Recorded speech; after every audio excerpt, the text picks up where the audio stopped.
guys, these are resident here and they're really important to us here, so it's really great to have them as part of this project. Welcome to our Remember the Queen's Hall sort of final event for this project. But one of the things, as I've been working on it, my name's Louise, for those of you that don't know, I've been working on the project, and one of the things for me is, having worked on other heritage projects before, I've always got to the end of it and thought, that's the end of that, move on to something else. And this is the first time I've actually thought, this is the start of something. So those of you that have memories that haven't been able to take part in this project, I would say to you, grab a pen and a piece of paper, give us those memories, or, you know, arrange to come down and share those photographs and things like that. This is not going to stop, it's only going to be added to. So if you can be part of it, please do. It would be lovely if you could just stay up while I ask the Madam Mayor to come up and say a few words, if that's all right. We're going to let the project speak for itself. We've got a film, we've got some live music, and obviously we've got the exhibition, but we are around if you want to talk to us. And we're only here because one of Lucy's directors, Jackie Florrick, managed to get funding from the Heritage Lottery. So a big round of applause for Jackie, please.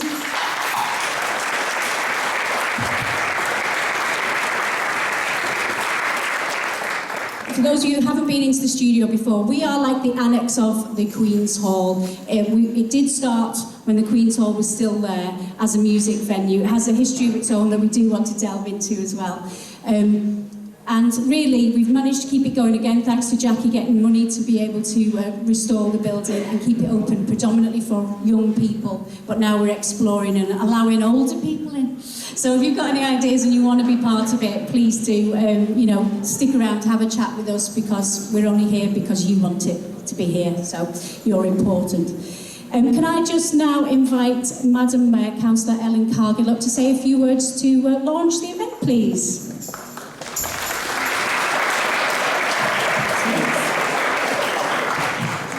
I'd just like to say thank you very much to Louise for inviting us along today. It's great to be part of this.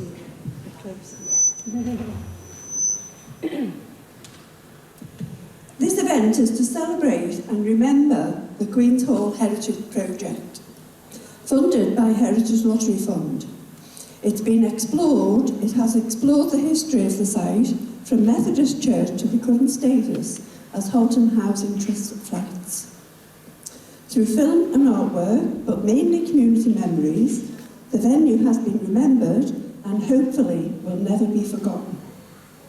I declare the celebration event open for all to enjoy.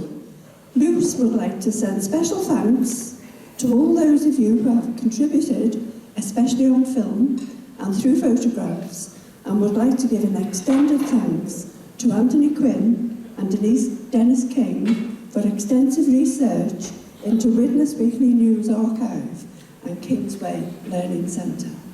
Thank you very much.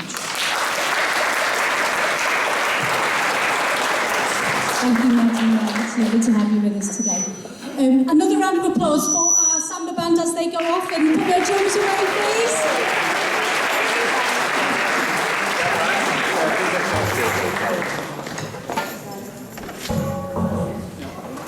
And we're going to... Hello? Here I am. Please do come down to the front, find a seat if you haven't got one. There's some with James here. Go on.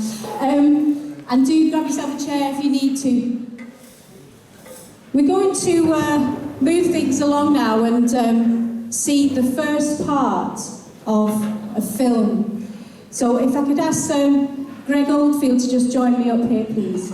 Greg and I have been recording memories of people, and unfortunately, obviously, we haven't managed to capture everybody, but we have put together 30 minutes of interviews, so oral history, and some photographs and footage in there as well. So we're going to show it in two halves today. We're going to see the first half now, and then we're going to have some fantastic live music from the Cheetahs. If anybody does have a burning desire to get those memories on film, we would welcome speaking to you and filming you. But for those of you that did film, thank you very much for coming today and for being part of that, and try not to cringe too much when you see yourself on there and hear yourself. I know it's difficult.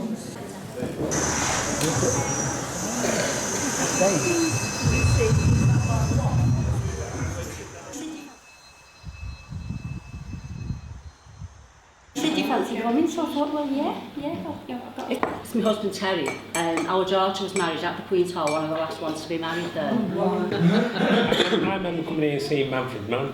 Here it was like me and my friends, do you know what I mean? And we can't let it just disappear from memory, you know, when we're gone, no deal. Everybody will just think there's always been a block of flats there. So there's talent competitions. Just centenary, you know. She lived in Coronation Drive. That's lovely. Jack Flores' concept of a book and DVD. It's now a block of flats, which is probably a sign of the times. Turns and not. Team. When did they win? Originally it was going to be on the windows. Maybe some of us here might remember the local groups. It was the Almost Blues and the Micro. It came to And you hear something and you think, oh, I really want to know more about that. Yes, okay, yeah. I'm Jean Charlton and I came to work at the Widnes Weekly News in 1956. So I was here when Queen's Hall opened, and I remember one of the chief reporters came over and said, "Oh, we have the opening ceremony today," and it was called it's called Queen's Hall, and I think the name was chosen by Councillor John Collins. I think he chose the name for it. So, well, before the Queen's Hall, there was nowhere where we could assemble to do a variety of things. If you wanted to put a concert on, you had to pay for a church hall or a school hall. So he thought that there should be a place of assembly, was the phrase he used. And so he was looking round anyway for somewhere, and then it just so happened that in the early 50s, the Methodist Church decided they no longer needed this huge church in Lacey Street because all the people were moving to the outskirts of the town.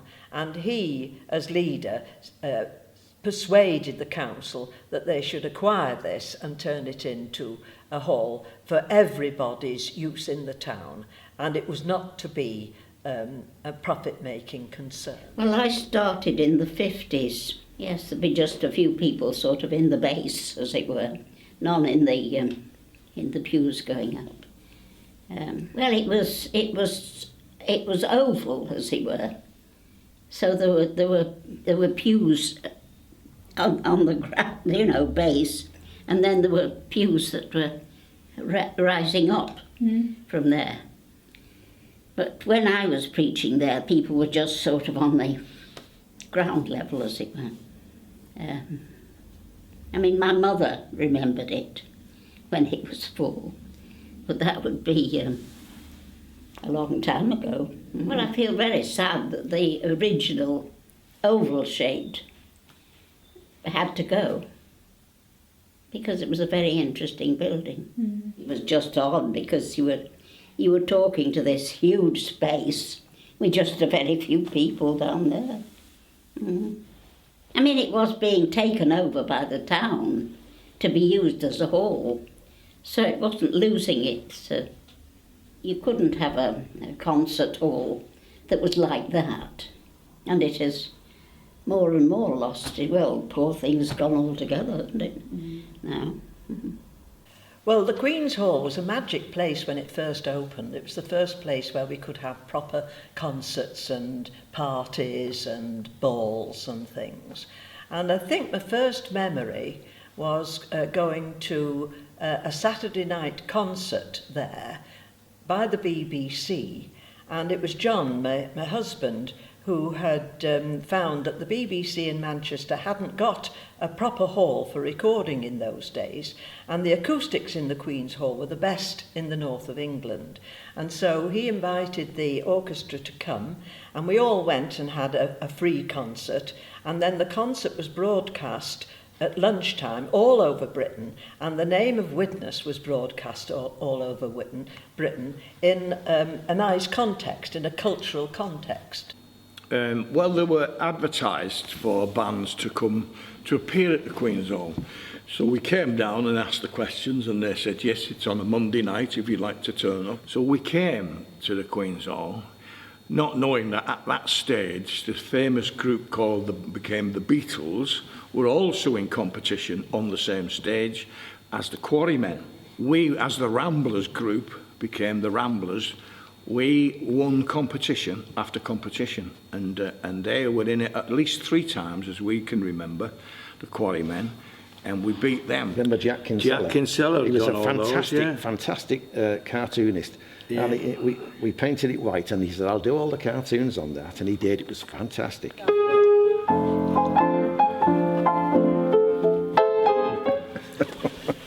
Queen's Hall was very important to Scouting from more or less when it opened as a public hall. Scouts, as far as I know, started using it in 1958 for the Scout Gang shows, which were held every 2 years until 1971. And then there was a bit of a gap, and we had 2 more gang shows in the early 90s. I was involved with most of them in one way or another. Early on, as a 10, 11-year-old scout, I was in the gang shows. My dad was involved, my older brothers were all involved. Mainly short sketches. Scouts have always done sketches around campfires and that sort of thing. So 2 or 3 minutes each, and then perhaps a song, the chorus, you know, that sort of thing.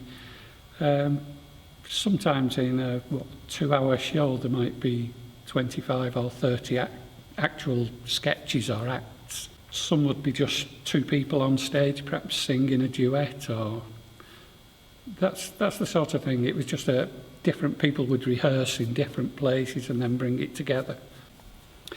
Yes, the Cheetahs began their career, if you like, at the Scout Gang show in, I think it was 1960 or 1961. They did about 3 or 4 songs at the gang show. Shadows type music, but that's where they began, and they still get together occasionally now and play.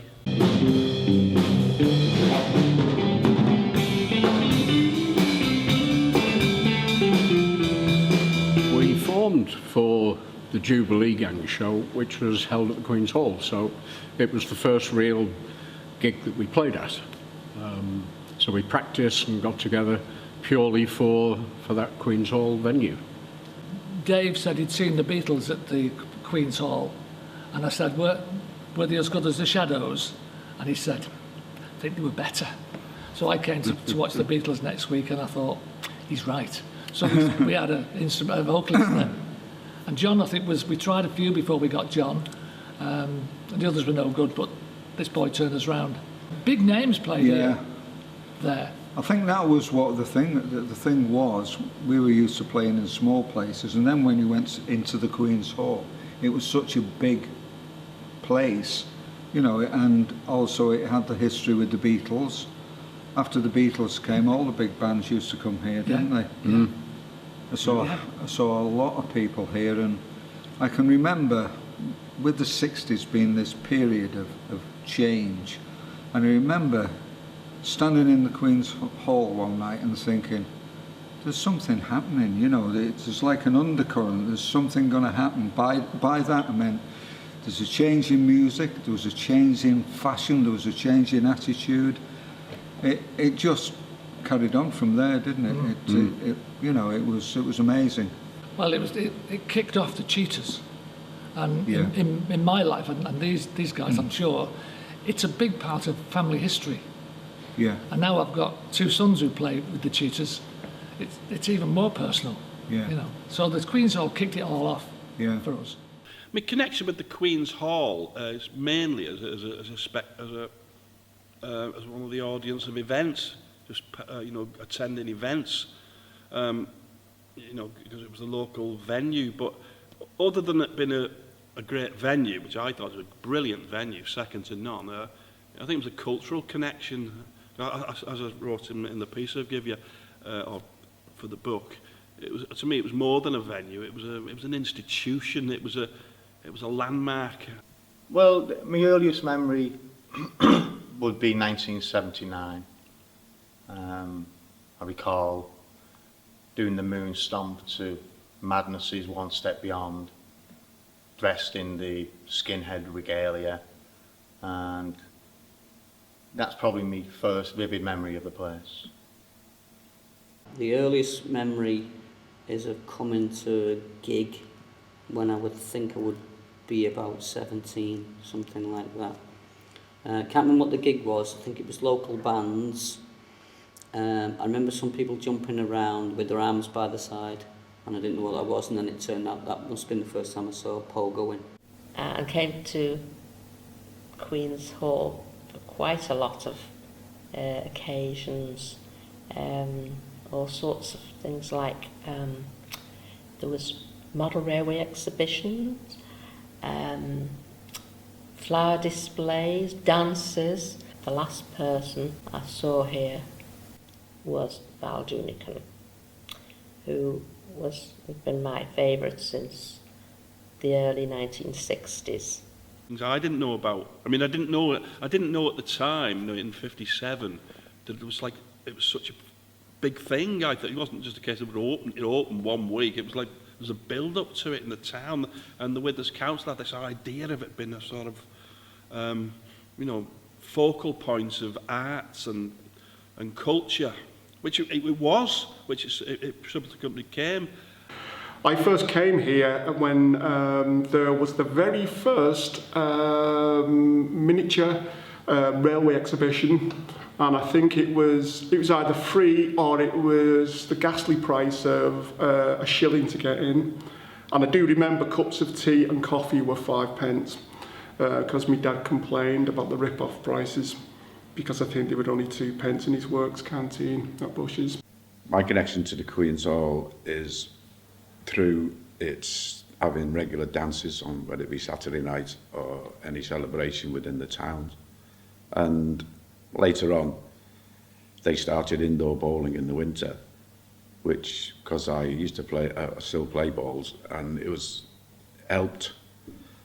Once the outdoor season had finished, indoor it was a big help, and it was quite well attended, and they had leagues and competitions. Well, the Queen's Hall has always been here for me, because, as I say, I grew up in the area, so, you know, initially, of course, when it was the church, not that we attended that church, but and then when it came to be the Queen's Hall, I can remember all the dances that used to go on there, and Friday night was always a dance night, and a night when all the girls used to go out together. They didn't usually go home with boyfriends or anything on a Friday night. The night we were there, and there was a celebration for the Widnes Corporation annual bus dance. My mother's friend had asked her to go because her husband had something to do with the corporation.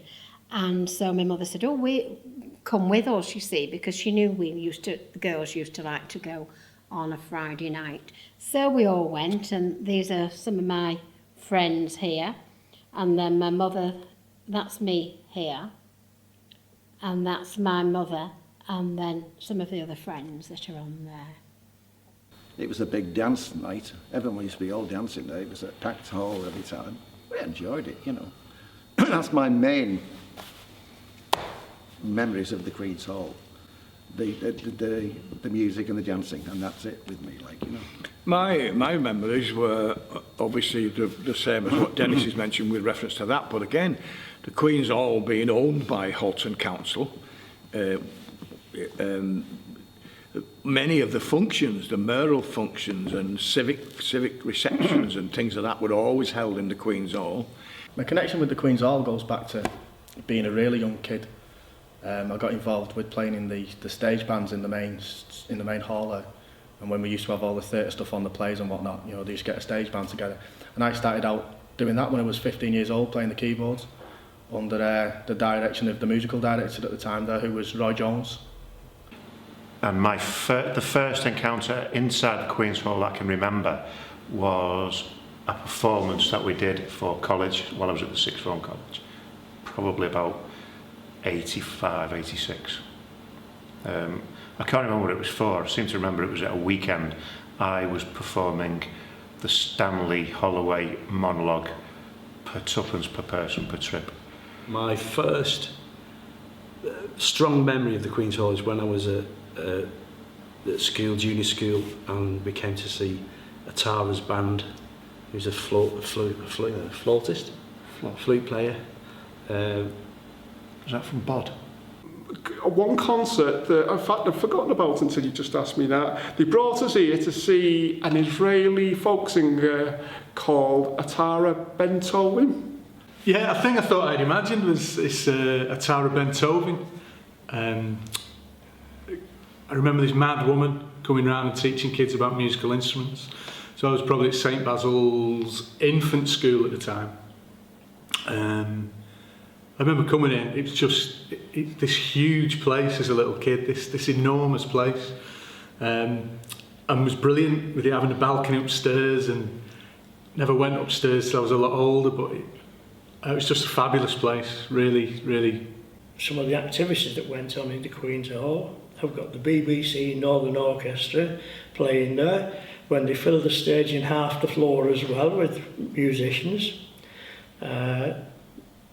Putting my other hat on now as a member of the Horticultural Society, when I was on the committee there, we had our shows here every August, September, because we changed our dates a couple of times, from 1961 through to its closure.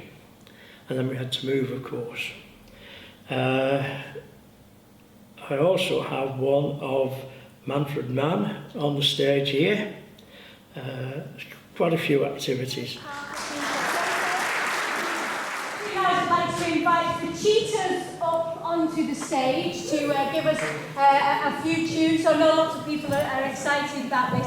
Then we're going to have a little chance for you to get another drink and some nibbles. Then we've got Ukulele of Lonesome Dave and Brother Bill, the second part of the film. And then we're going to finish off with Hearts and Voices Choir. So a really packed cultural afternoon that I'm so glad you're part of. So if we could invite the Cheetahs up to the stage, please. Anybody like 60s music? Yeah. That's good, because that's all we do.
I took my troubles down to my roof. You know that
As you know, this event here today is remembering the Queen's Hall, and we'd just like to share some of our memories with you in the audience.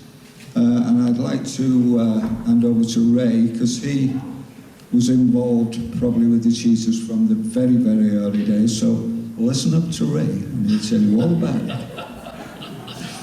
Yeah, we were Dave, myself, John Ashton, Derek Rice and Rod Arrowsmith. We're all members of the 10th Witness Huff Green.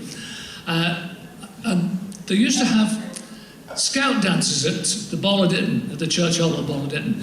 And I saw these four lads playing some skiffle type stuff. And I couldn't play chords, I could only play single note melodies, and the shadows had just come in. So I wanted to be Hank Marvin, you see. And so I said to the lads, how about doing some shadow stuff? Because there's a gang show coming off at the Queen's Hall. Should we start practicing for that? And we did. And that was the aim, really, to play for this 1961 gang show. And we played around at the youth club and various little scout dances that we played at, and we got to this huge building, the Queen's Hall, and we had these tiny little amplifiers, and we just about made a sound, I think, but that was where it started. We thought it would finish there, and it didn't, and we were just instrumental at the beginning, didn't have a singer, and we tried a couple of singers, and you saw in the film, we saw the Beatles, and I thought, about time we had a singer, you know, it's, rather than all these instrumental stuff. And we tried a few, and then John came along, and we carried on going till about 1966. We played with some great bands. We supported the Rolling Stones at Wigan in 1963. And then we didn't play after 66, but 48 years, excuse me, it's past my bedtime. 48 years later, somebody suggested that we get together and do an anniversary concert to remember the Rolling Stones at Wigan. So we did, and then we've played a couple of times since. But it's very, very rare. You're being treated to a very rare occasion. So really do make the most of it. Don't listen too much, but just make the most of it. You can all join in this one. You probably know it. It's in the key of... G, this one. It's in the key of G, if you're interested. It's called Pretty Flamingo. Watch me in there.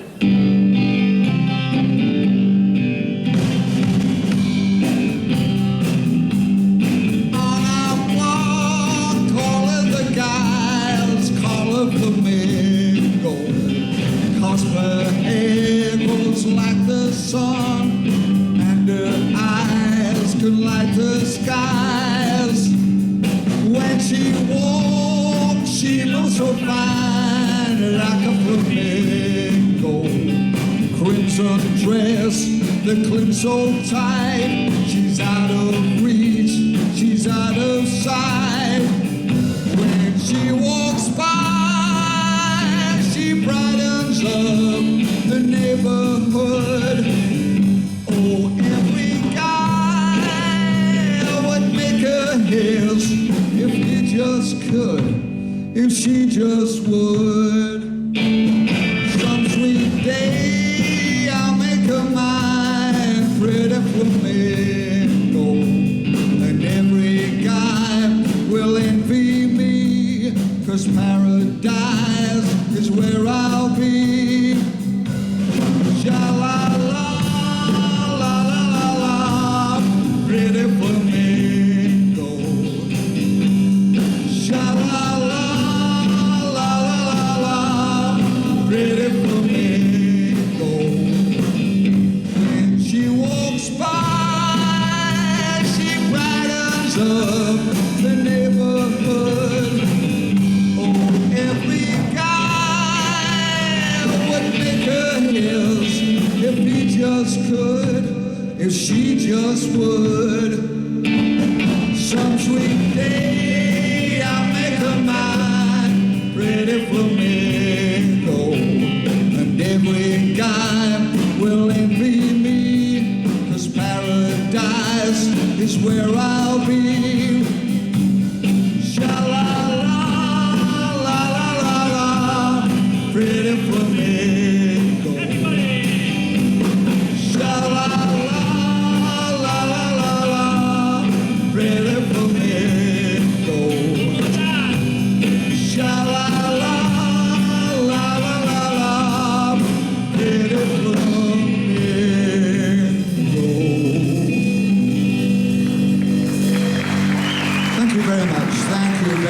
That's very kind of you, thank you. You can probably tell by my accent I'm from Widnes, but just been having some elocution lessons just recently.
There's been a few changes since I was in Widnes last. And I noticed the police station's gone. You don't need police here anymore, do you? Very law-abiding these days. We'd like to do a number now called When Will I Be Loved? Ready? 1, 2, 3.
It happens every time. I've been cheated, been mistreated. When will I be loved?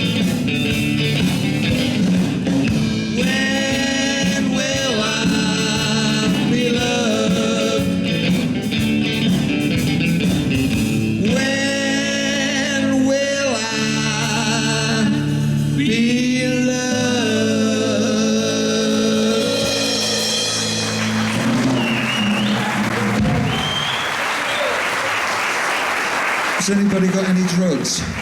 My arthritis is killing me. Well, thank you very much, ladies and gentlemen. I hope you've enjoyed it today.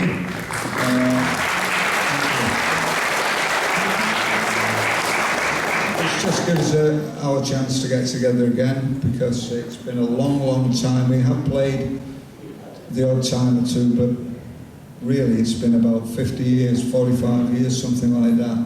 So it's not as easy as it used to be, but, you know, we're doing our best. It was easier in the 60s because we were on drugs. Yeah. We are still on drugs. We're still on drugs. Arthritis, blood pressure, and in my case, flatulence, but we won't talk about that.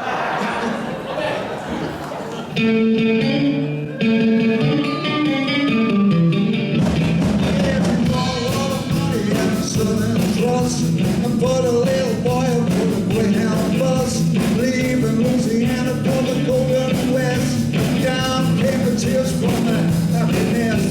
Her own little son named Johnny B. Good was gonna make a Moses bitches out in Hollywood. And bye, bye, bye, bye, bye.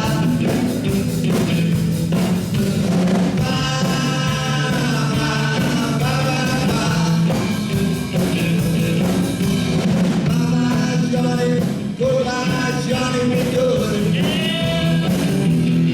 When she finally got the letter, she been dreaming on. When Johnny wrote and told her he had fell in love, as soon as he was married, they would bring her back and build a mansion for her down the railroad track. Every time she heard the woman go there before, she'd be standing, waiting at the kitchen door, singing bye, bye, bye, bye, bye.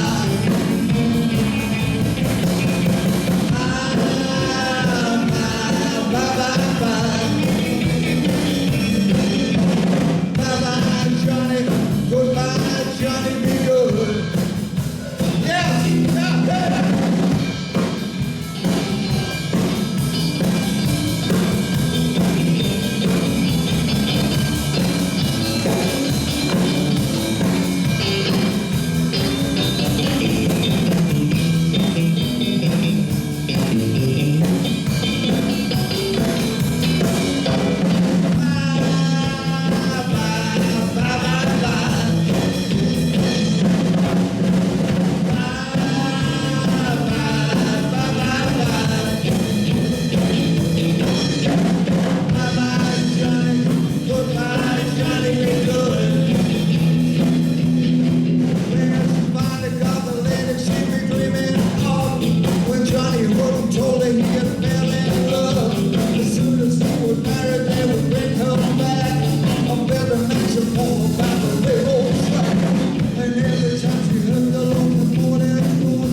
Stephen, thank you very much for everything. Thank you. I'd like to introduce the group before we go. This young chap here is Chris.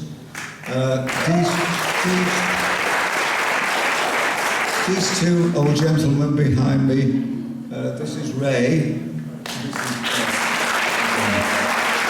Thanks once again.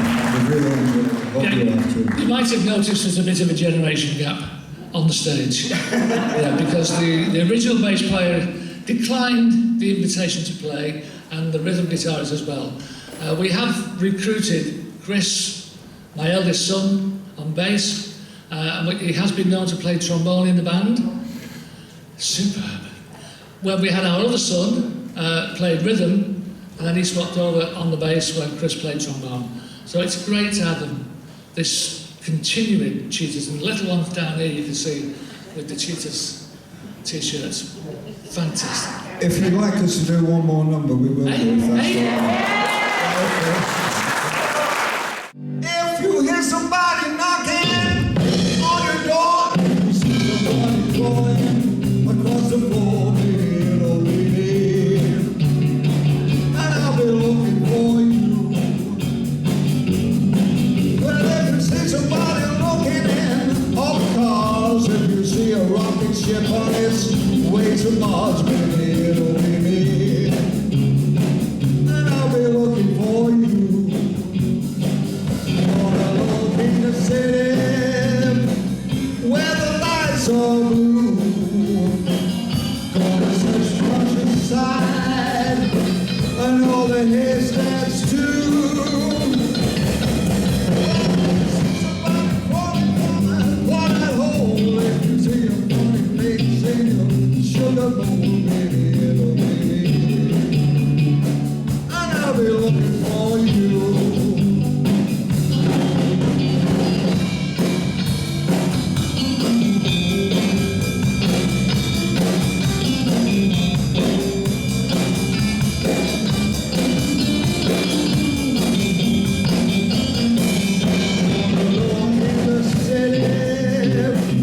Where the lights are blue, gonna search the countryside and all the haystacks too.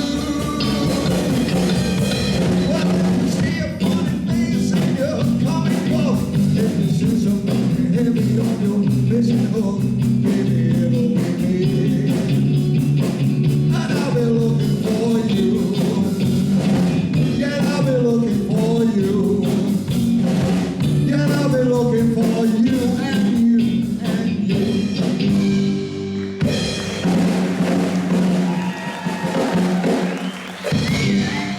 That's definitely it. Thank you very much. Hello. To the Cheetahs, everybody! Cheetahs!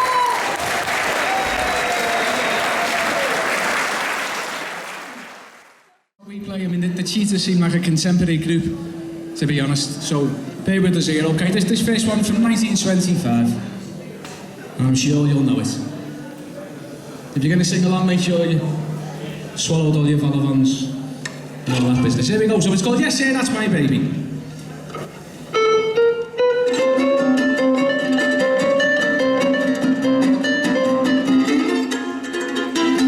Now, who's that coming down the street? Who's that looking so petite?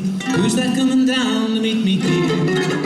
The sweetest girl you've ever seen, you know exactly who I mean.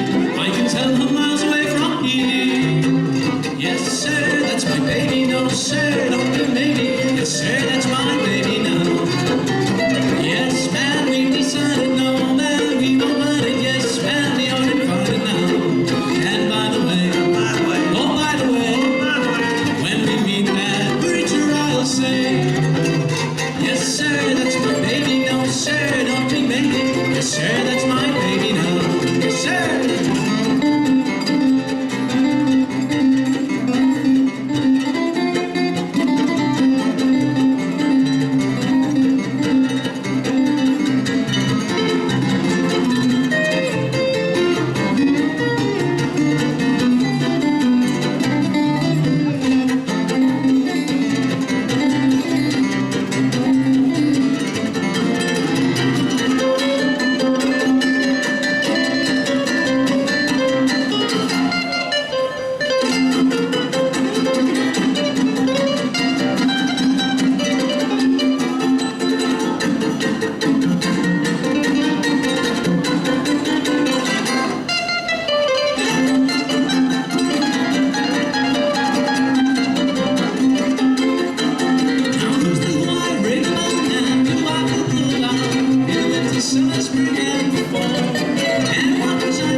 said, no one else but me said, nobody wants you 'cause I'm around. Pretty soon, and pretty soon, pretty soon, oh pretty soon, we will hear that love pretty tune. Yes, sir, that's my baby. No, sir, don't be baby. Yes, sir, that's my baby now. Yes, sir, that's my baby now.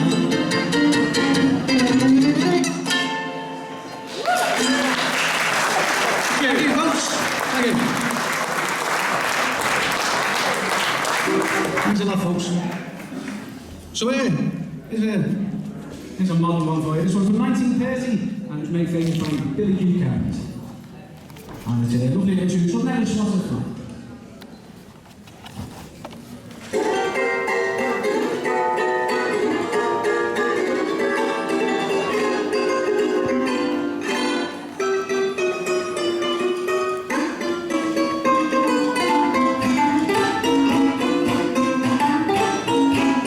Love has made me tender and I now appreciate every little creature on this earth that has a mate.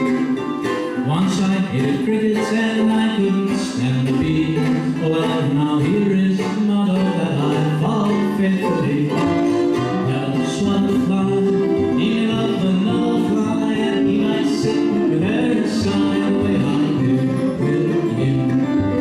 Never harm a flea, he may have a favorite she, and then he bounces on his knee the way I do with you. Never stop a bee if he is going anywhere, for you, including some terrific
Exactly how John Philip Sousa envisioned it played that. Exactly. Right, well here's an old folk number. Not an old folk number, I mean a folk song. What's a folk number? A folk number? Yeah. Here we go. You'll know it.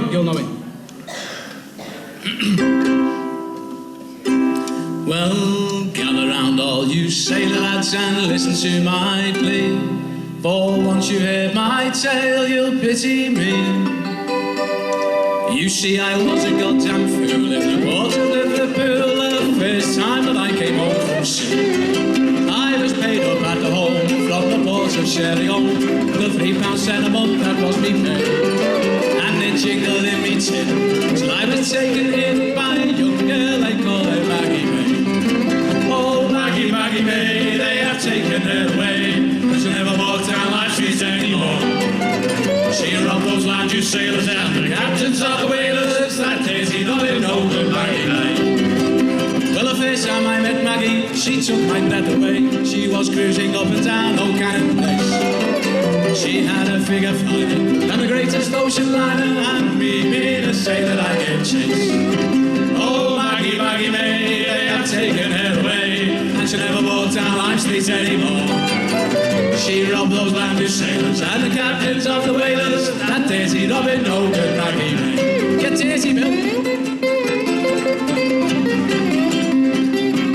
Dead daisy.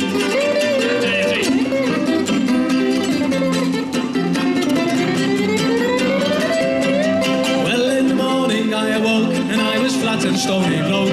No jackets, trousers, waistcoat could I find.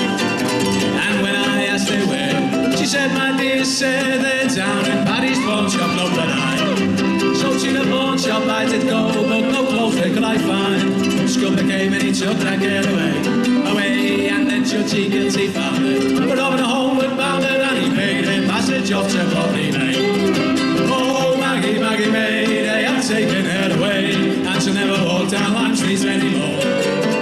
She robbed those landed sailors and the captains of the whalers that daisy Robin Hogan, Maggie May. Oh, Maggie, Maggie May, they have taken you away, and you're back in Walton where you was before. You cheated many sailors, now you've started on the jailers, that daisy Robin Hogan, Maggie May. Oh, well, that daisy Robin Hogan, Maggie May.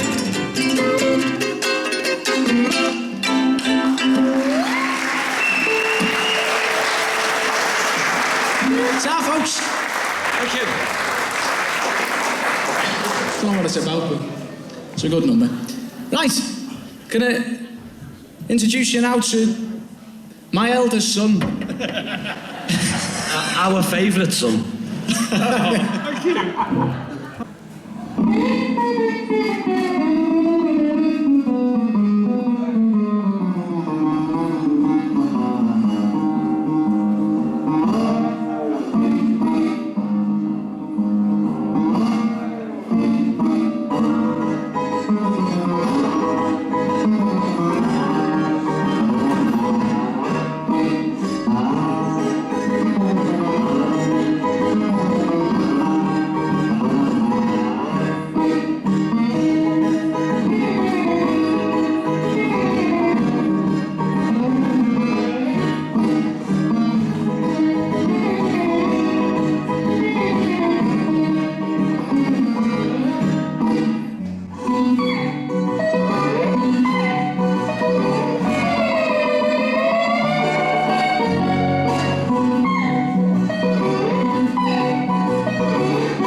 called Charlie Michael.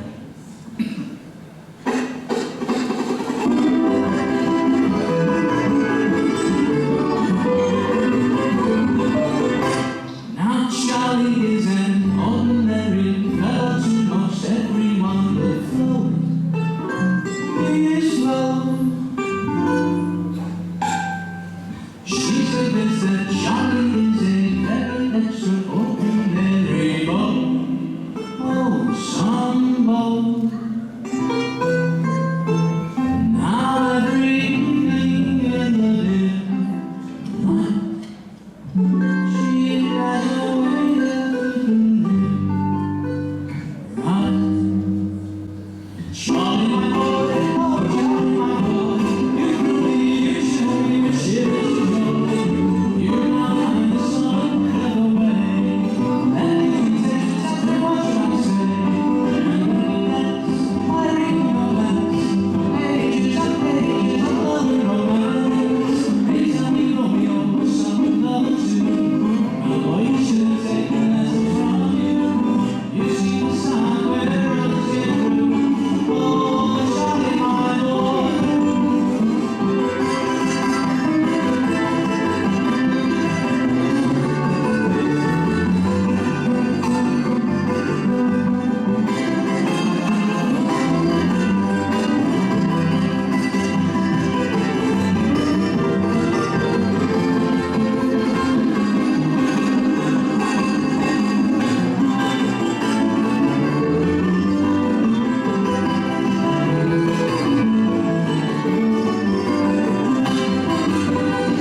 This is an old jazz tune by a guy called Jimmy Noon, or as I like to call him, Jimmy No One.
to go.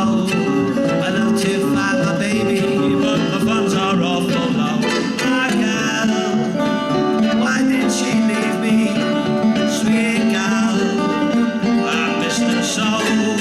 Oh, I lost my girl from Memphis, she's gone to Caroline. I know just who she left with, forward in Rhode Island.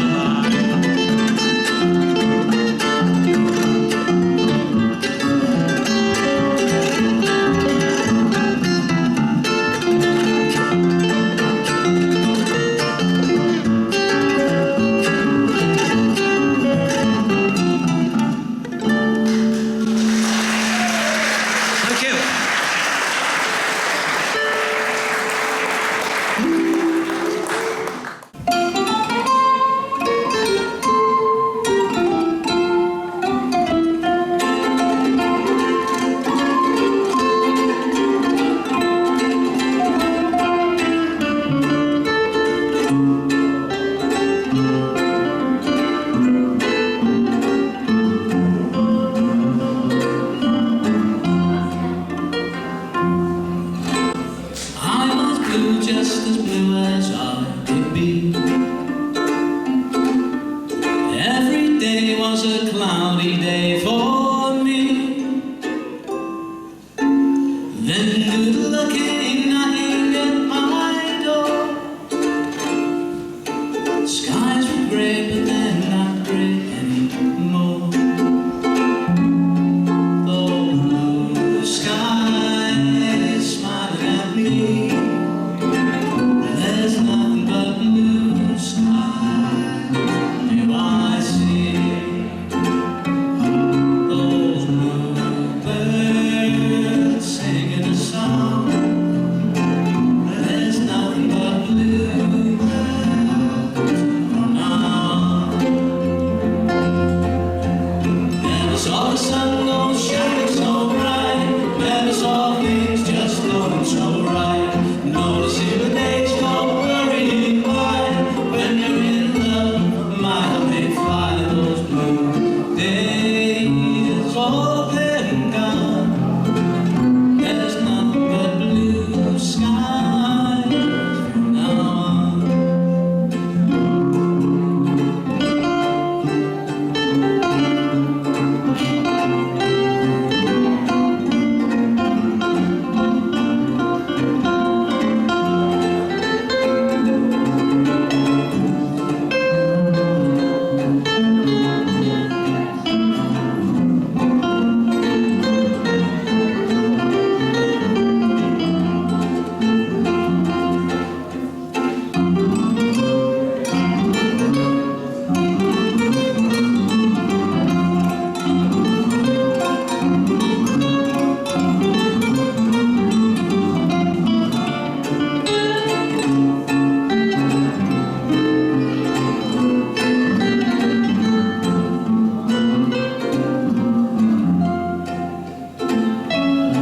Those blue skies smiling at me.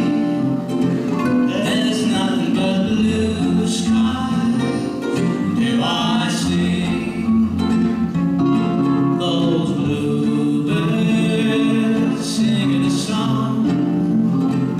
There's nothing but bluebirds from now on. Never saw the sun go shining so bright.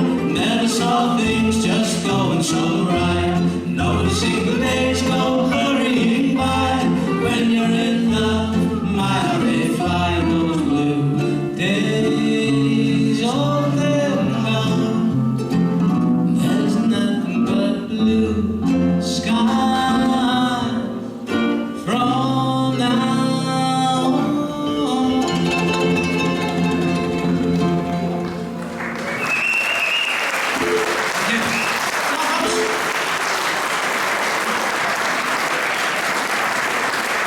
Thanks very much, folks. Russian number now to finish, and it's a great old instrumental. It's called Dark Eyes. Thanks very much.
I'd love to be able to say my first recollection of the Queen's Hall was Gentle Giant in 1971, but I was probably about 5. My first memory actually was coming here to see pantomimes. In my dad's various jobs, they used to have kind of Christmas do's, and as you got older, you were brought along to a pantomime. And just echoing what Jez has said, a fantastic building, and just, you know, as a small child walking into that to see kind of all this kind of stuff that goes on, all the cliches, all the behind you, and you know, all that kind of stuff was great. One of the interesting articles that I came across, I think, was 1971, and it was a female topless wrestler was coming to Widnes, and tickets were on sale. And then when I looked at the following week's weekly news archive, it'd been banned. It was no longer being allowed to happen, which I'm sure that some people in Widnes found unfortunate, while others found it quite fortunate. But in the 70s, I presume people would have found it unfortunate, but said it was fortunate that it wasn't on. Always been involved in the Queen's Hall, really, to be honest, since I was a small child. Gigs, parties, Christmas do's, everything like that. I worked for the council for quite some time at the Queen's Hall, and obviously when the studio first started up as well. My connection with the Queen's Hall goes back to the early 70s, and I'll be honest, it was a massive part of my musical sort of career, if you like. I think one of the earliest gigs I came to was because there was a big period of sort of school and whatnot where you couldn't really go out because you weren't old enough. And then I remember there was a Liverpool rock band called Nuts who played here, and it was like my first, I can't remember the exact date, it was one of my first sort of local gigs that I came to, certainly at the Queen's Hall, the one I remember them the most. And they were like a Liverpool rock band, and they were going on, I think they were touring with Status Quo, and it was like, wow, this is like it was an amazing gig. Sort of first memories, obviously, were seeing like the Edgar Broughton band, and obviously Hawkwind, If, Cat Iron, Egg, if anybody remembers those people. I distinctly remember in my last year of school coming here, and it was probably a Thursday night, and getting drunk and to be in school next day, and it was Blackwood Heart and IO. So I don't know how long ago that was. That must have been band. 81, 82 at least.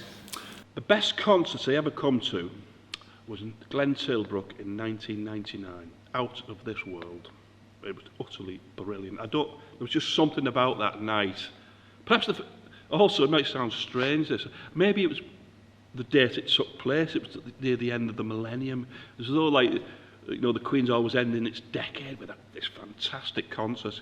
I mean, obviously the Beatles played there, and I believe the Stones played as well. I'm too young to have seen that. I did see all the Manchester stuff that happened there as well, and played, I think, a couple of them gigs as well. When we started to get it going again, I'd say the first ones we got in were Glen Tilbrook, Catherine Williams, but we had some crackers. We had a two-tone collective, and members of the Specials and the Selector and the Beat. That was a fantastic night. We had, remember Bob Geldof at one time had a band kind of like the Pogues, and he played there, and he was a really nice bloke as well to get on with. That was really good. We had Julian Cope.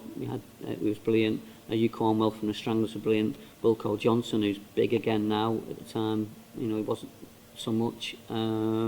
Saw Doctors was a great night, and Damned was a great night.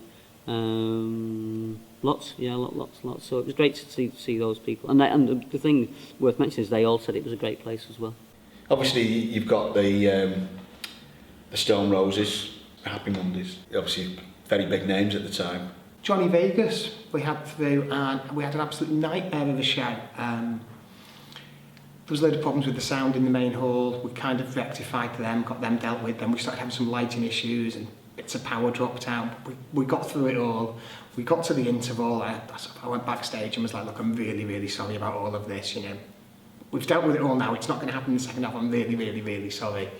And his attitude was, well, that's the best material I've had. What am I going to do in the second half? Sit down, have a pint, calm down. Let's talk it through, and let's see what we can do in the second half now. So, some great moments with things like that, where stuff that was going horribly wrong built into his. I'm sure the people in the building realised it was going wrong, but he had a laugh and joke about it. I think it was 80. I'm only guessing at this now. I think it was 1982. We had BBC here with the Gardener's Question Time, with all the old faces there, Bill Sowerbutts and Clay and a few of the others, all the ones that used to be associated with it on the radio. And before they started, they were going along, and first thing I knew, they called me to the front, they gave me this Banksy medal. So I was very happy with that. We supported, when I was in a band called The Chaps, we supported Engine, who were like a bikers sort of rock band, who were quite big at that time. Even when you don't like him or you do, the Mac Lads, I mean, that was an iconic gig, and I know Mutley Mac Lad, and it went down in folklore. They used to play up and down, obviously, the country, and they were even talked about in the House of Commons as the most reviled band in the country. And somebody threw a pig's heart on the stage. It's like, I mean, they've had bricks thrown at them, bottles, glasses, everything, but they always remembered the gig at the Queen's Hall where somebody threw a pig's heart on the stage. It just one thing years later that I remember seeing, sometime in the mid-90s, would be a production of the stage version of One Flew Over the Cuckoo's Nest, because I always loved the film from when I first saw it, and I loved the Ken Casey book. And it was done by a local group called TAD. TAD Theatre Company was set up by our drama teacher, who was still at the time at the Widnes Sixth Form College, just wanting to do something a bit more professional outside of college. Him and a guy called Paul Riley, and then sort of there was about 5 of us involved, and we just started putting plays on a regular basis, every sort of, I think it was a monthly turnaround, quite a quick turnaround. In the main hall we did a couple of Shakespeare's, including Macbeth. On Twelfth Night we did Wind in the Willows. Wind in the Willows. One Flew Over the Cuckoo's Nest. And it was a difficult room to put things on in, especially when there weren't many people there. We organised a gig with Great and Lady Soul, was a band I was in called High Crime, and we organised a gig in 1987 in April, and we sold tickets, and it was jam-packed. I think Greg was mentioning that I think it holds 600, and I think we had 600 people in there. You couldn't move. It was chaos. It's sad to lose the Queen's Hall, but it's inevitable. It's the way of the world. It's coming. And I don't mind that. I don't mind the progress, and I don't mind the change, as long as we find other outlets and other things to do for the community, particularly the young people. I think the Brindley's fantastic. Yeah, I do. I actually think there is something missing. I know we've got the studio, but that venue, it's been there for years.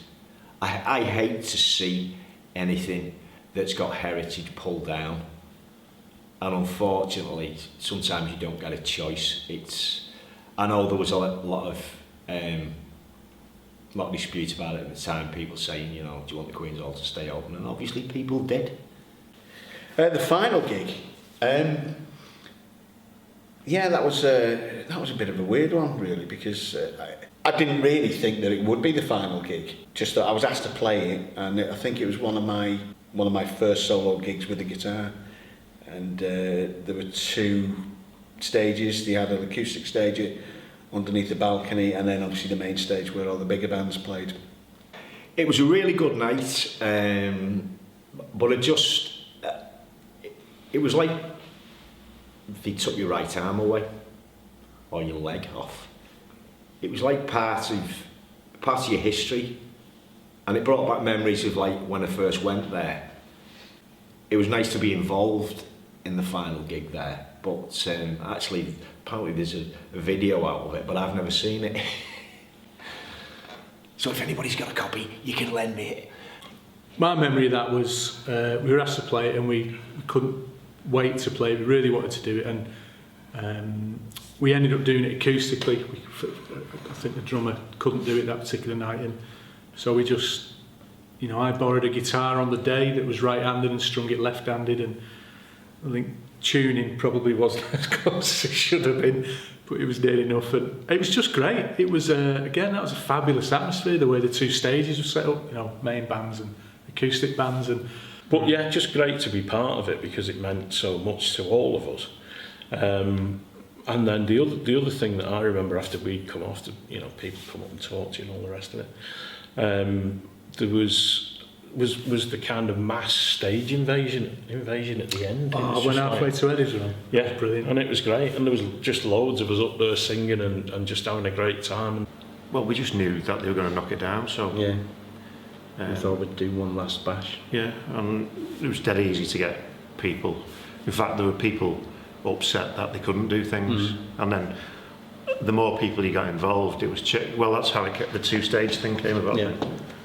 And at the end, it was just a massive stage invasion when the Eddies were playing. Really joyful. Yeah. I'd probably say everyone that worked here cared about it in their own way. It was people put in a lot of hours. People genuinely did care. It didn't have the best equipment. It wasn't in the best condition as a building, but everyone sort of took their time trying to keep on top of it, trying to keep the shows going ahead and just keep it open, really. There was a lot of struggles in long before it shut with keeping the place open and going, and somehow they managed it for a good few years. It'll be remembered by many, many people, probably of our age group in a sense, and maybe 4 or 5 years younger, but not much from them, because it, as I said, it was used mainly for civic functions and things. It became, then when it became derelict for a number of years, it was just left here.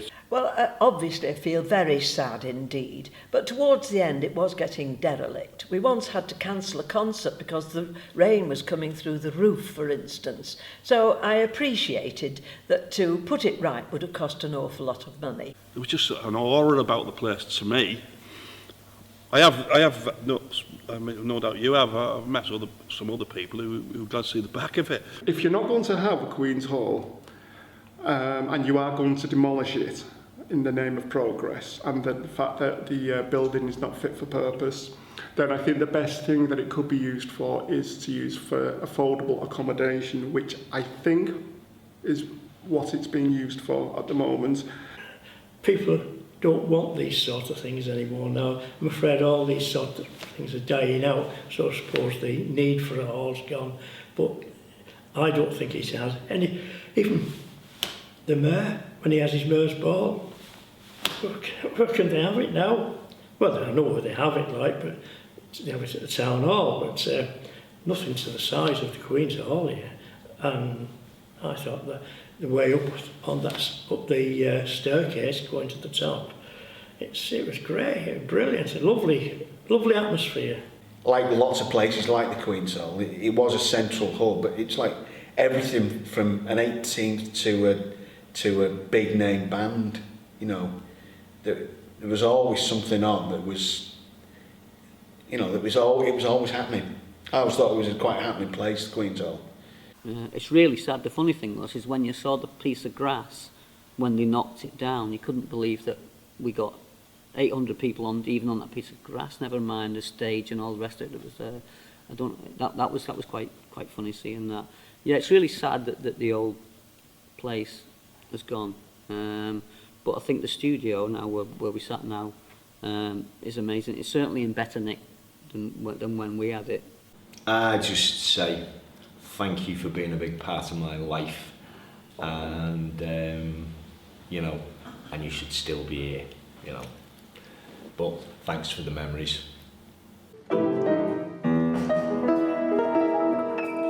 too low now. You're all right. Go on.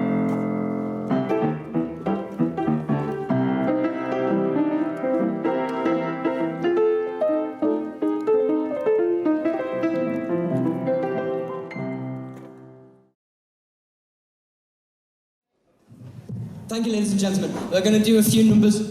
It's just broke. A few numbers for you. What I will say is before we start is we don't take ourselves too seriously. So if we do a song that you know, please join in and sing. If you want to sing, great. And if you want to dance, get out. Just joking. You can join us. Thank you very much. We hope you enjoyed the first number. Thanks.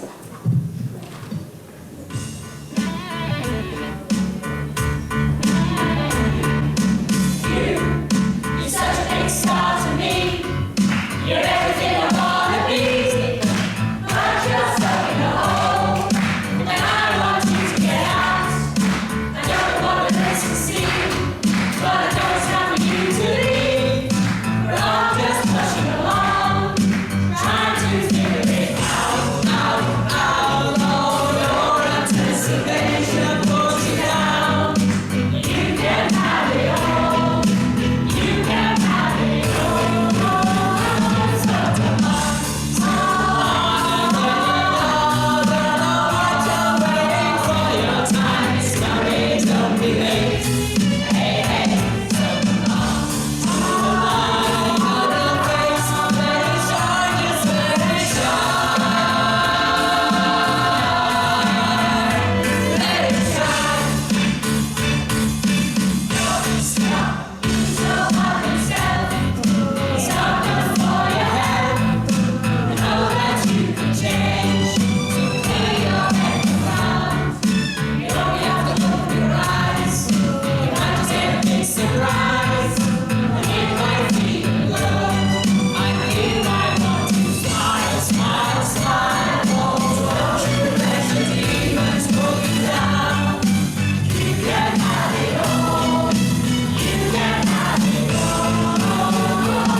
We want you to join in with this one, folks.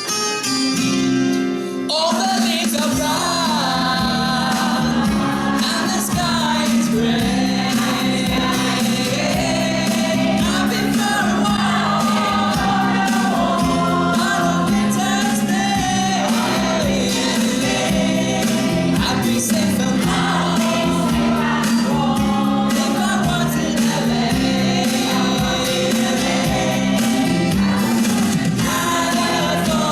Dreaming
Anyone here big fan of Disney? 2 then? Brilliant.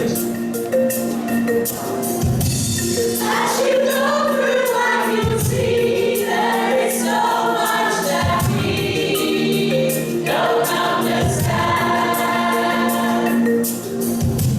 And the only thing we know is things don't always go the way we planned. But you'll see every day that we'll never turn away when it's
This one's from a film called Sister Act. Thank you.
for the big cheer. Thank you very much. Don't take away the music. It's the only thing I've got. It's my piece of rock. Don't take away the music.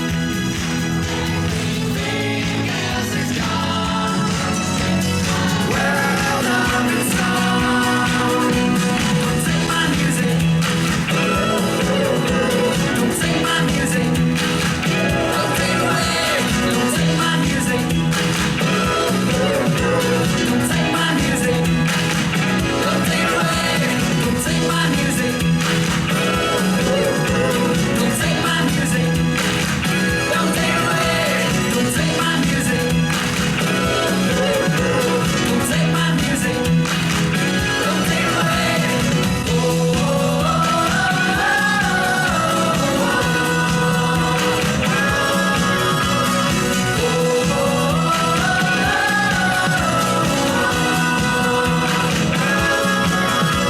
Don't take my music.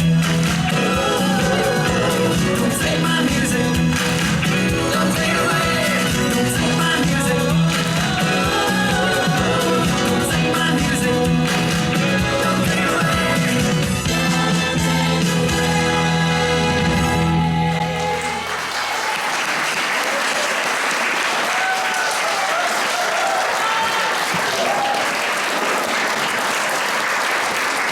Thank you very much.